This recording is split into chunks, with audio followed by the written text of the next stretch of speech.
Thank you, Chairman. Honorable guests of honor, the distinguished Dr. Kulkarni, Sri Sharmaji, Dean, School of Social Sciences, another department, History, my Registrar, Dean sitting of the dais, professors, student friends. I feel today very satisfied with the conduct of this one-day program on remembering the contributions of the tribal heroes on the occasion of this Azadi Ka Amrit Mahotsav. As you all are aware of the fact that the Honorable Prime Minister is very much keen and particular to recognize every contribution of the so-called marginal communities of the country who have been hitherto neglected for decades despite the years of independence, so many years of independence. It's a matter of pride for us that at last we find something, some occasion to recognize the contributions of the so-called unsung heroes. Reason is, it's not question of being singing or not singing about somebody's contribution, but the recognition and the sense of sensitivity about the contribution that's more important. There was a defect in the historiography. When I say defect, it is a deliberate, and that was done by the colonial historians who wanted to write history in a particular fashion that would not be in consonance with the spirit of nationalism and identity of the indigenous community. When Ben Lotha was telling that Naga nationalism is being understood, is being studied, while Indian nationalism is not being studied, I want to tell all of you that Nagaland is part of Indian civilization, same as other civilizations, several other communities, several other tribal groups, several other states. For us, the concept of nationalism seems to be inadequate. You should remember the fact. Nationalism is not a concept that is part of the Indian civilization. We talk about Bharatavarsha, which can be traced to the ancient civilization, one of the ancient civilizations of the world, and this has been distorted, destroyed, decimated by the colonial masters. I use the masters because they made us slaves. And after independence, we were deliberately divided because of the conspiracy. People may criticize this conspiracy theory, but I tell you that there is a conspiracy to divide this civilization, to destroy this civilization. Nevertheless, remember, be proud enough to be part of this civilization, no matter whatever nationalism. For me, nationalism is a very narrow concept. As a student of political science, I have been questioning the notion of nationalism because this is a European concept. And there the nationalism is defined in line with the ethnic communities.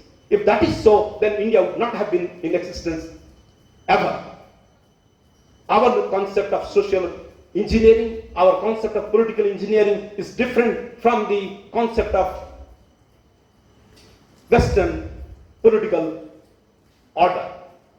Because the Westerners have taught us certain things on the plea that their organizational framework is much more organized and systematic, and they have had the advantage of moving in the technological and scientific field by subjugating us and by deliberately suppressing us. It doesn't mean that we have to accept every political concept that they thrust on us. There is a need, as somebody said, need to reconstruct. Yes, there is a need to reconstruct the concepts, political concepts. There is a need to understand the dynamics, the social dynamics at the grassroots level. When we talk about the contribution of the individuals challenging the mighty British Empire, that's not a mean thing. That has to be recognized. And today when we celebrate, remembering the unsung heroes, the so-called unsung heroes, this is not the intention just to talk about them or to learn about what they have done it, but to make this generation, the present generation, the so-called alpha generation, he said, it is generation X for me. The Gen X has to be conscious and be sensitive to the contributions that your forefathers have made to make this great civilization what it is today. We are never small and will never be small. We are great civilization. And this sensitivity is highly essential for all of us to know the hardship, the difficulties, the pain, the suffering of these people. And our historiography was defective. It is a defective. We talked about his story, not her story. We talked about his story, the king's story, not the common man's story. We did not talk about the voiceless who raised the voice. We talked about the suppressor who repressed and suppressed the voice of the voiceless. That was the defect kind of the historiography. There is a need to revisit history. You don't have to reconstruct history, but you have to revisit history and look at it in a different perspective, as Dr. Pukulani has said already. You have to put it in context. Because the context is what? That's more important for us to understand ourselves, our identity.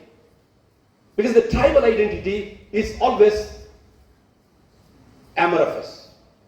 It is not clearly identified. And we social scientists, we academics have an enormous responsibility to rediscover ourselves. When we talk about nationalism, obviously nationalism is a narrow concept for me.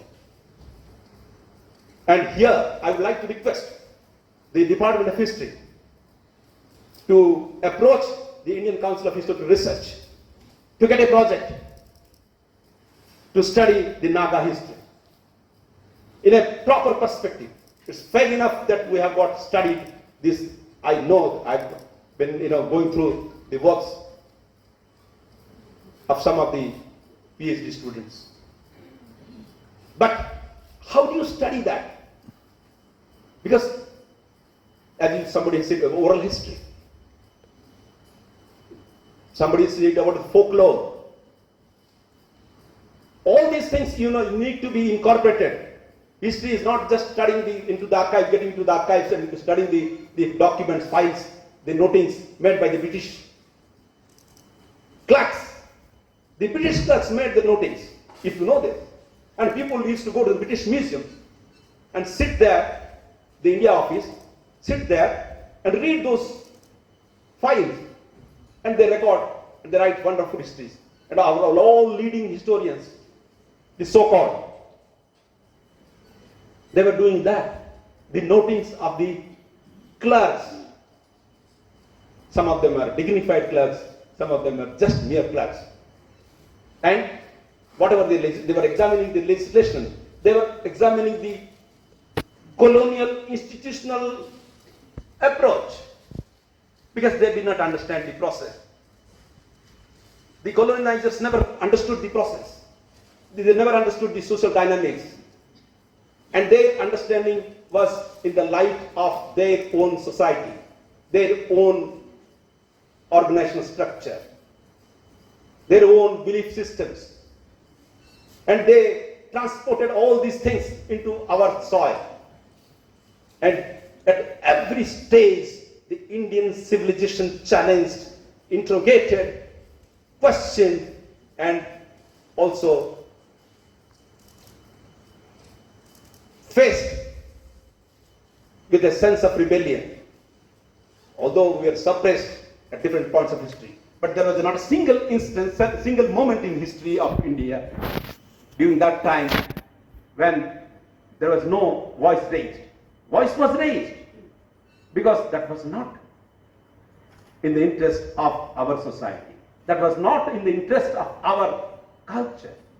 Because our culture is a very old and ancient culture where we have the space for every community, every individual, every tribe, every society. Vasudhaiva Kutumbam. See, Vasudhaiva Kutumbam means the universe is our family. We never had this kind of division, vivisection, and looking things in parts. We used to see in a holistic dimension. I don't want to tell the Sanskrit sloka. Everything is in Purna. Purnamadaha, Purnamidam, Purnat, Purnamidasti. So everything is holistic. Even the medical science that we have had, the traditional Indian knowledge system, had the holistic approach. Supposing you suffer from dysentery, they will not treat you for just dysentery, but they will get into the whole biological system and would treat the biological system. That was our knowledge system, Indian knowledge system. Whether it is yoga, or whether it is Ayurveda, or even anything, or even our understanding of the sociology, or politics, political thought. What are those? There is a systematic, deliberate effort to erase everything. Now that the Prime Minister, now that the government, the BJP government has come into power and has tried to look into in a fresh perspective. And this is a golden opportunity for us to seize the opportunity to understand ourselves, to understand the contributions that we have made, whether it is a tribal heroes or any other hero. Because there are the independence movement was not fought only by a few individuals. There are many people, hundreds, millions of people who fought, who were going behind Gandhiji. Gandhiji was the leader, there is no dispute about it. But what about these zeros going with the heroes that made that hero superhero? They have contributed. You cannot ignore the voiceless contribution of these people.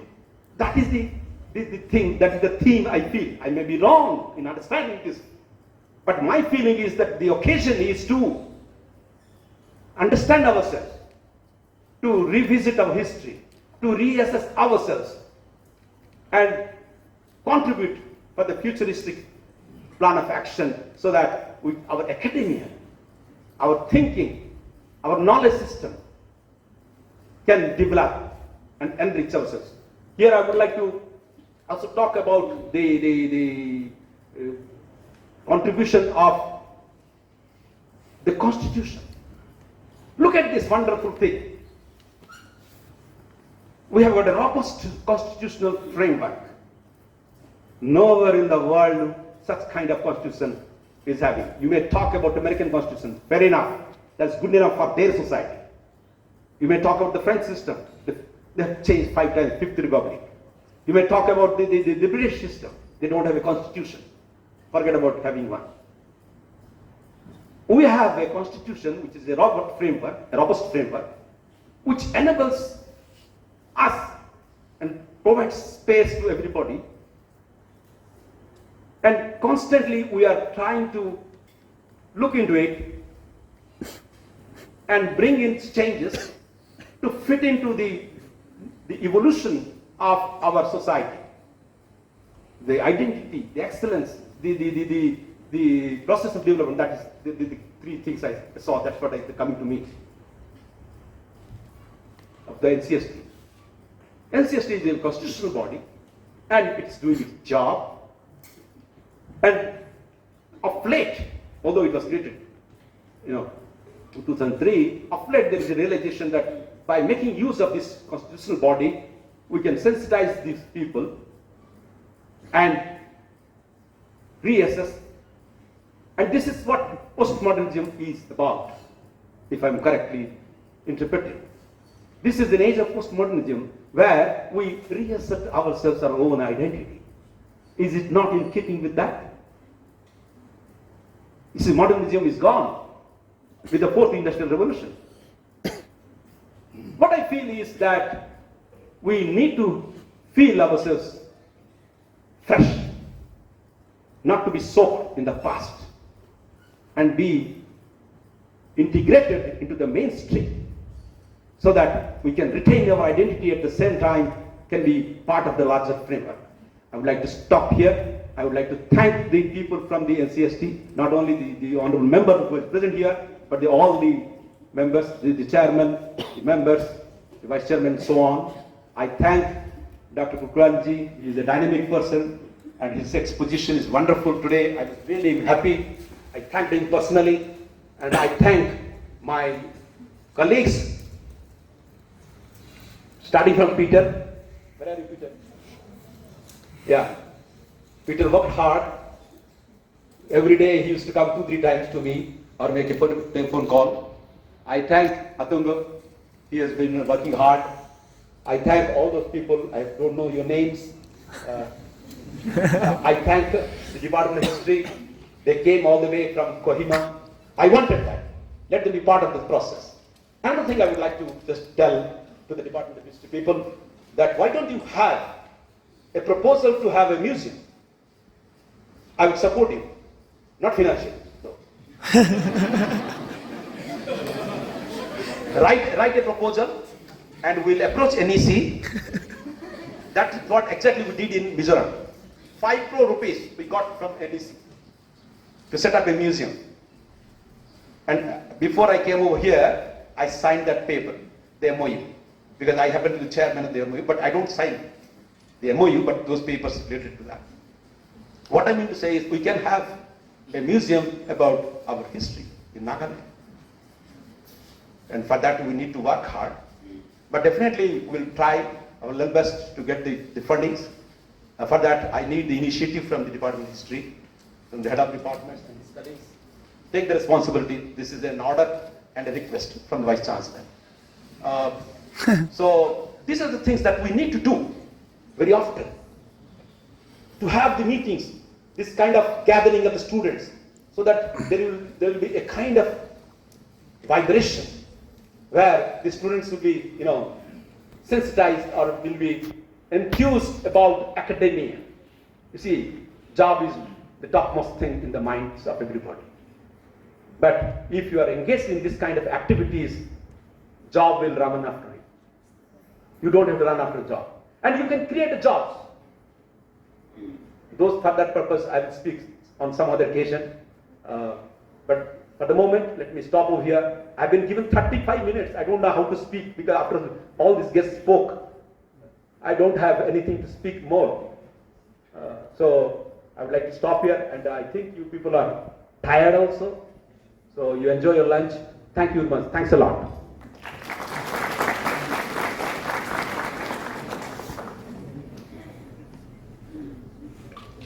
Thank you, sir, for the comprehensive, enlightening speech. Our Honorable Vice Chancellor, he is new to us, but his views is already known for his futuristic vision and zeal to reform the university. His sincerity, devotion, and dedication to the duty, a person of such magnitude, truly inspire us and a source of great motivation to us. Thank you once again, sir. Now we'll move to the next item, that is vote of thanks delivered by Sri Peter Gi, Administrative Co-ordinator for this program.